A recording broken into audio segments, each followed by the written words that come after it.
Good morning, how are ya? It is Tuesday, May the 7th, and it's a rainy fucking day. Another rainy fucking day. Canelo Bellos is not in a great mood right now for a number of reasons we'll get to. But a rainy fucking day makes me want to punch somebody. And let me tell you this. The Seattle Kraken, or whatever the hell their name is going to be, are going to be the most penalized team, because if guys got to live in this rain where it rains 24/7, they are going to break faces. And that is exactly what I want to do.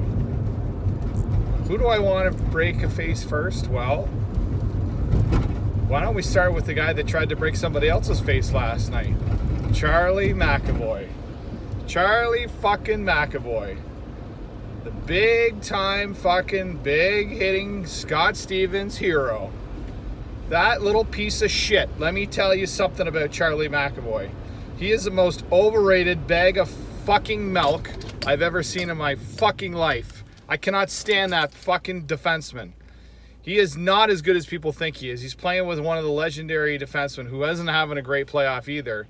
But Charlie fucking McAvoy comes across and throws a shoulder into Josh Anderson's jaw and gets a 2-minute penalty. He'll get suspended, but he probably won't. He probably will just get a fine because Jeremy Jacobs is holding Gary Bettman's cock and stroking it every fucking game in the press box. Charlie fucking McAvoy. Are you kidding me? The softest fucking cupcake out there trying to be a hero and blindsiding one of the guys that plays the game the right way. It's a fucking joke. The Boston Bruins, I knew were going to win the series. They're going to roll everybody in 6. And they didn't even deserve to win the first round. What about Brad Marchand? Well, Brad Marchand. Let's see. Is Brad Marchand a complete dick? Yes. Are his antics over the top? Yes. Has he had a good playoff? No. Does he like one-liners? Yes. Has he warranted the attention that he has created himself by doing stupid shit like breaking sticks and licking people's faces and doing rabbit punches behind the back? Yes. So if you want to be a dick and an asshole to the media because they point out the stupid shit that you do, here's a fact. Why don't you stop doing that shit in the first place? You're 31 years old. You can play the hockey. You don't have to do all the stupid shit anymore. I hope somebody takes their fucking stick and shoves it right through his front teeth. Right through his front teeth. Because you can't even, I wouldn't even cross-check him in the nose, because then that would mean he'd have to get nose surgery and it would look better. I would knock his fucking teeth out and then I take the broken stick and shove it down his throat. That little fucking rat. Let me tell you something about that guy. He wants to bitch and complain about Kyle Bukauskas or Bukaki or whatever the hell his name is, bringing light and asking him a question about breaking a stick, which isn't part of the game. Guess what? You're not going to get the media asking you stupid questions if you don't do something stupid in the first place. So shut the fuck up and play between the whistles. The better team won. The better team won.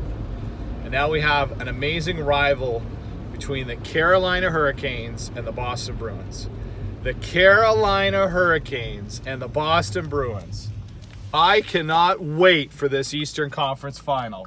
Let me tell you, I'm going down to Loblaws and No Frills, Fortino's, wherever the fuck I can get my hands on some Frito-Lay chips, maybe even some Orville Red and popcorn. Maybe I'll mix the two together, who knows? And I'm gonna sit down and I'm gonna switch all my restaurant shifts so that I can sit down and watch the entire series on my couch. I might even keep my kids up late to watch Carolina-Boston because I cannot wait. It's going to be fucking awesome. We got a Game 7 tonight, St. Louis, Dallas. I said I've been in front of St. Louis the whole time. But Dallas, I for some reason, I just think Dallas might pull it out. Even though I think St. Louis is the better team, I think you know, I would really love to see St. Louis, San Jose. I think that would somewhat salvage the Western final, because Dallas, Colorado would absolutely... Dallas, Colorado, Carolina, Boston. I've already stopped watching hockey. But Dallas, Colorado, San Jose, Boston. I think I'm going to start watching the AHL playoffs. I really do. I think I'm going to start watching the AHL playoffs, because the AHL playoffs are probably just as exciting. Maybe even more. Maybe even more, because the teams that are still in it might have a little bit more. The Ottawa 67s lost last night, 7-2. They got waxed. They lost their first game of the playoffs in Game 3 of the OHL final in Guelph. Guelph won. And even though Ottawa's up 2-1, even if Ottawa was up 3-0, Guelph is never out of it. I've never seen a team that is so resilient and mentally tough like Guelph. And it almost feels like a 2-1 series when Guelph is down 2-1. It almost feels like it's 3-1 Guelph. Even though they're down by 1, it feels like they're up by 1, because this team does not quit. They have so many excellent players. I've mentioned them before. Nick Suzuki, a Montreal prospect. Isaac Ratcliffe, a Philly prospect. We've got Mackenzie Entwistle. He's a Chicago prospect. I mean, these kids are really good hockey players, not to mention a couple other imports. It's going to be really interesting to see what happens Wednesday night. I'm not going to the game. There's no point in going to the game now, because I was going to go to watch history. I don't need to anymore. 67s are 14-1. It's a huge game for them. If they go back 3-1, I think they can wrap it up in Ottawa. But if they go back 2-2, the series is going 7 games. What else do we have today? I watched the Golden State Houston game last night. Houston was shooting the lights out. I don't like Golden State, but I don't like Houston either. Chris Paul and James Harden are a bunch of whiny, bitchy cupcakes. I cannot stand them. And the thing is, I can't stand them. I hate them so much because of all their bitching and whining and flopping, that it actually makes me like Golden State, which I never thought I would say. I'm actually cheering for Golden State to beat them, but I'm also kind of cheering for them because I'd love to see Golden State get knocked out. I'm not a huge Kevin Durant off the court guy. He's a little bitchy. He creates fake accounts. He's soft. When it comes to, like, he's super sensitive. He can't take criticism. He's got an ego. And I just think overall he's just like a dick. But him on the court, I love him on the court. I think he's a phenomenal basketball player. In fact, he's probably one of the best all-time. Top 10 best all-time players I've ever seen. Unbelievable basketball player. He's the only guy going for Golden State right now. I never thought I'd say this, but Klay Thompson and Steph Curry are throwing up bricks all over the place. And I've never really been a fan of Steph Curry. I can appreciate how he's revolutionized the game, but I also don't appreciate it because now basketball is bounce, bounce, bounce, squeak, squeak, squeak, throw.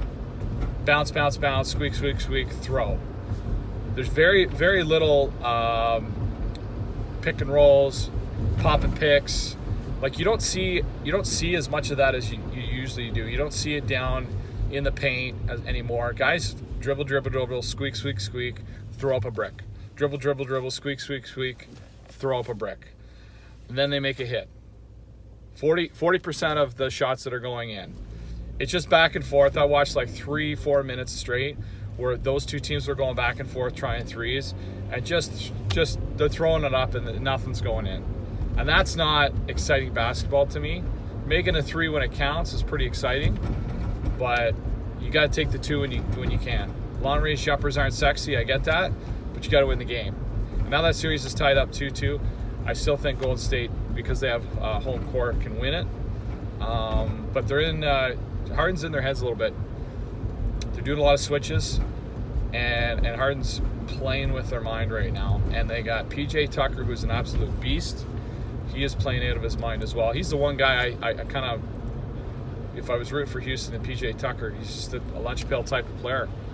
And Ivan Shumpert too. So, I mean, those two guys I like. And Golden State, again, if they go on, they go on. But we'd love to see another team go on instead. So, and then Milwaukee beat Boston last night, which I had Boston going to the Eastern Conference Final.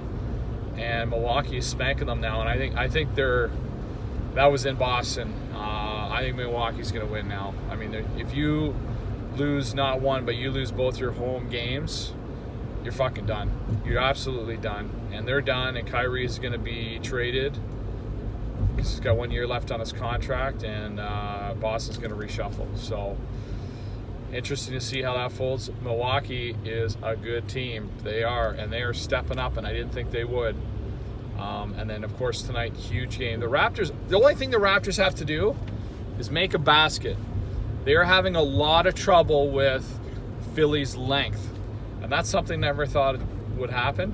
They're having so much trouble with Philly's length that they're shortening their bench because there's guys that are struggling like Joe Namath on the sidelines.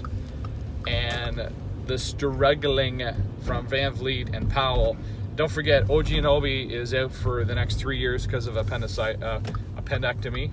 Apparently, they sent him to Africa, the Giants of Africa, to get an appendectomy. Masai Ujiri will only send his players to get fixed in Africa, and that's why he's out for 2 months or 2 years or whatever the fuck he's out for. But they're missing an Obi, and they need more from Kyle Lowry still. They need more from a lot of guys. So we'll see what happens tonight. Hopefully the Raps win. Have a good day. Canelo Bello's out.